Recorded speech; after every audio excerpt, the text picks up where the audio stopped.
Lesson 5, I called this cool applications. I'm going to have to cut a couple of the applications out this year, but we're definitely going to look at roller coaster loops. In fact, I'm going to start with a question. How many of you have ever been on a roller coaster and gone through a circular loop?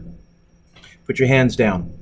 How many of you have ever been on a roller coaster and gone through a circular loop? Keep your hands down. None of you have. None of you have. And we're going to show you why that's the case today. Nobody builds circular roller coaster loops unless they want to injure their riders. A roller coaster barely makes it around a vertical loop of radius 4 meters. A says, find the minimum height that the roller coaster needs to start from at the top of the hill. And then B says, find the normal force, the apparent weight, of a 50 kilogram passenger when the coaster returns to the bottom of the loop. C says, how many G's is this? Okay. Spencer, what's A want me to find? Minimum height. Oh, keep going. That the roller coaster needs to start at the top of the hill.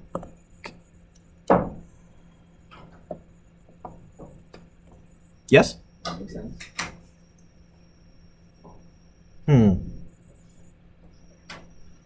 Right there is the roller coaster moving in a circle. No. Okay. Is there a change in height? Yeah. Is there a change in speed? Yeah. Is there a yucky curvy path? Later. I think I might try this with conservation of energy. But I'm going to call this initial. And I think I'm going to call final right there. The reason I'm going to call final right there is this little phrase right here. If we barely make it over, if we push the envelope, what's our normal force at the top for a split second if we barely make it over that loop? That's going to be the extra piece of information I think I need. And that's why I kind of knew to nudge my way there. Okay? So this is a job for conservation of energy. I'm going to go like this. K E initial plus P E initial equals K E final plus P E final.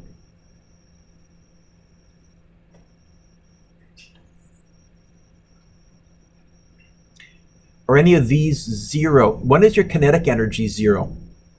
When you're at rest. Since we're doing minimum height, let's assume we're starting at rest. If we had some extra, we wouldn't need to build as high a hill.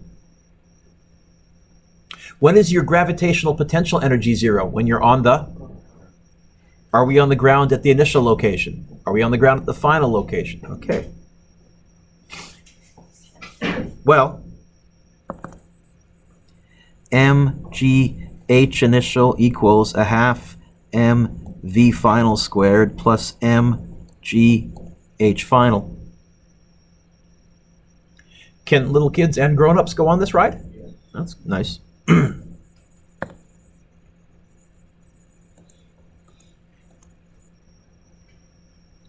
Okay, we're trying to find H initial. I'll come to that in a second, but let's see what else we can get.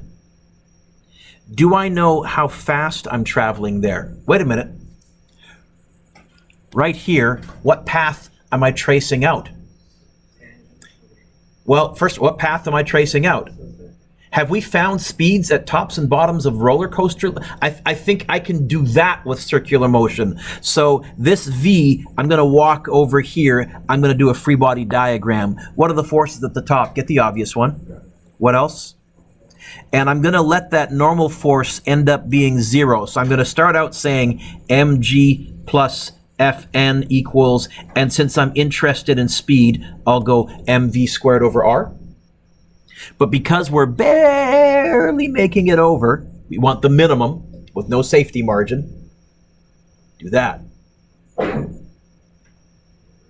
Oh, and again, thankfully, little kids and grown-ups. Ha! What's V gonna be? You know, wait a minute. Actually, when you said GR, when you didn't say square root of GER, you're actually being cleverer than you realized. I'm not going to get V by itself. I'm going to get V squared by itself, because isn't that what I want down here anyhow? So unlike, because I don't care about numbers right now, I'm going to say, I guess V squared equals GER. So I can rewrite this equation down here as GH initial equals 0.5 GER. And then the plus sign drops down. Now let's look at this last term here. Oh! Look up. Everybody keep looking up for a bit. I'll wait till everyone's looking up. And keep watching. Stop looking down. Okay? What do I call that distance? What letter? R. So I'm going to ask you a question. I want the same answer. How far from here to here? What letter? R. How far from here to here? R. How far from here to here? R. What's the height? R. See it? Ooh, let's do that. So instead of, let's see if I can get rid of that. Can I, without losing my free, but not bad. I'm going to drop the G down, but 2R. Oh! I have 0.5 GER plus 2 GER. Aren't those like terms? I can write this as GH initial equals 2.5 GER. Oh! The G's cancel? Oh.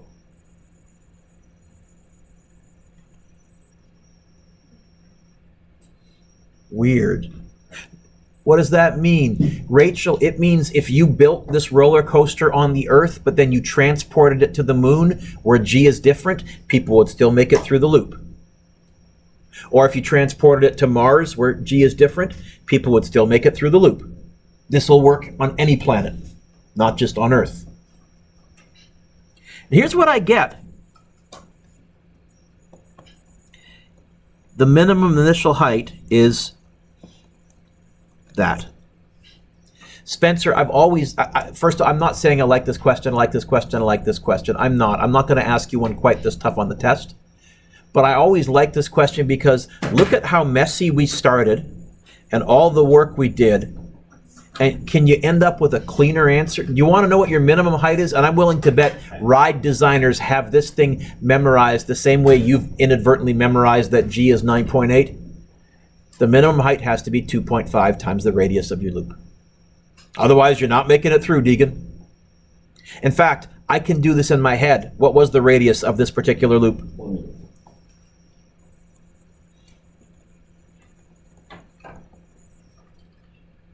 10?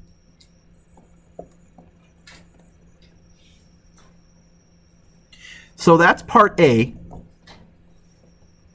Nice review of conservation of energy, a nice application of circular motion at the top of the loop. But you'll recall I opened this lesson by saying, how many of you have been on a roller coaster? Many of you raised your hands, and I said, none of you have been on a circular roller coaster loop. You've never been on a circular one. And here's why. Alicia, what does B want me to find? Where? At the bottom. Is there a change in height? Is there a change in speed? Is there a yucky curvy path? Now I'm going to let final be down there, but I'm still going to use conservation of energy. G. Okay? Yeah. You say that like gravity cancels, is there not like a... The gravitational field strength is irrelevant. Okay. That's what we're saying. But if there's like a gravitational field where it's like strong enough to be crushing, would Doesn't that matter. like... As long as your materials could handle it, you'll make it through. Okay. Yeah. Yep. You found a universal truth there. Again, I'm going to go KE initial plus PE initial equals KE final plus PE final. This one's a little nicer because Kinetic energy initial still 0. We're starting at rest. But I think our final potential energy, are we not on the ground? So I can cross that one out. And here's what I'm going to get. I'm going to get mgh initial equals a half m v final squared. Oh, I could have, well, the m's cancel. Yay. And I want to find an expression for how fast we're traveling. Why? Because in our circular equations, is there not one of them that has a v in it? Yes? Okay. So I'm going to get this. V squared equals 2gh initial. Why didn't I bother square rooting? Because I think in my circular equation, Deegan, isn't there a v squared in that? I'm being really clever here. Oh, not only that. What was h initial, Deegan, the same as? 2.5r. I can write v squared as 2g 2.5r or 5g. Yes?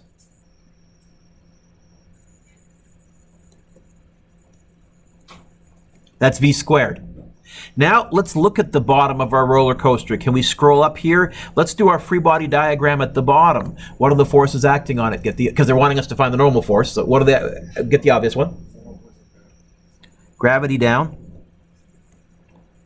Normal force up. Who's winning?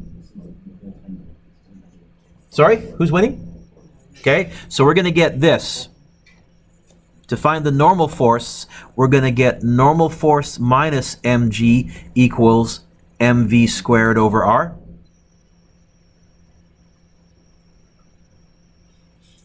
This is really where we could have started, but we would have said, I don't know v. I can find v from potential energy. How would I get the normal force by itself?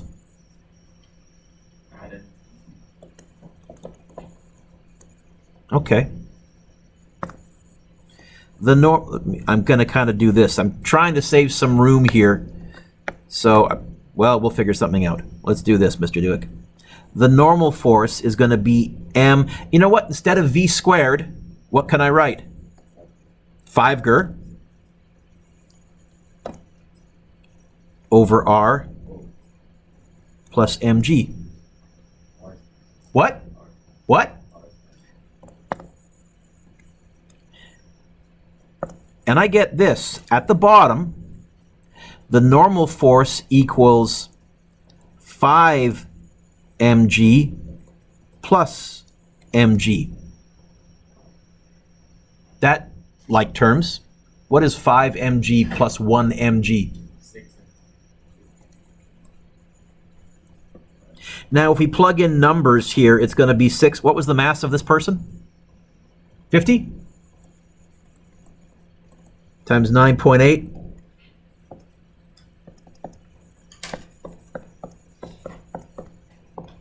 And I get 2,940. But on a basic level, part C says this. How many G's are they pulling at the bottom of that loop? You can see it right from the equation. How many? 6. That's pretty high.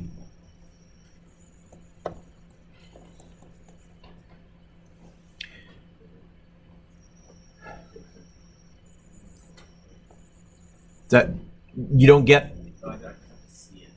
Yeah. Okay. The very, very first Rollercoaster Loop wasn't a roller coaster. It was a straight downhill hill from a mining car. It was built in Coney Island, and they put a loop at the bottom. This would have been in about 1895, 1900. People loved it, but they actually had permanent nurses and ambulances stationed at the bottom because people were pulling way more than 6 Gs, because this is minimum.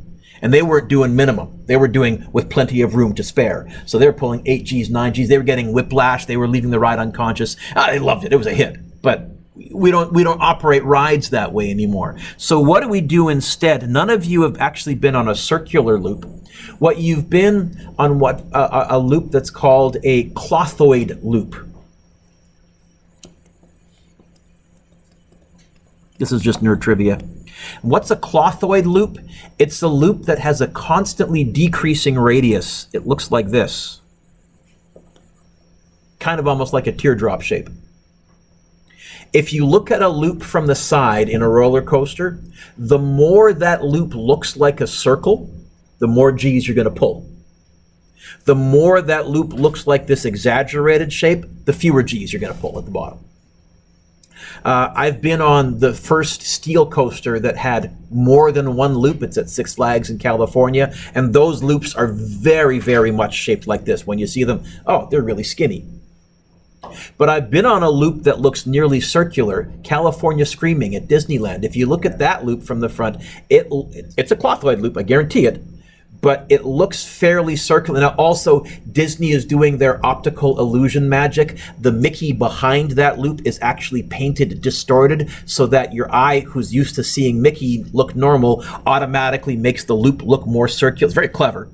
But also, yeah, you pull a fair number of G's for you. You're probably pulling about 2.5, 3 in that one.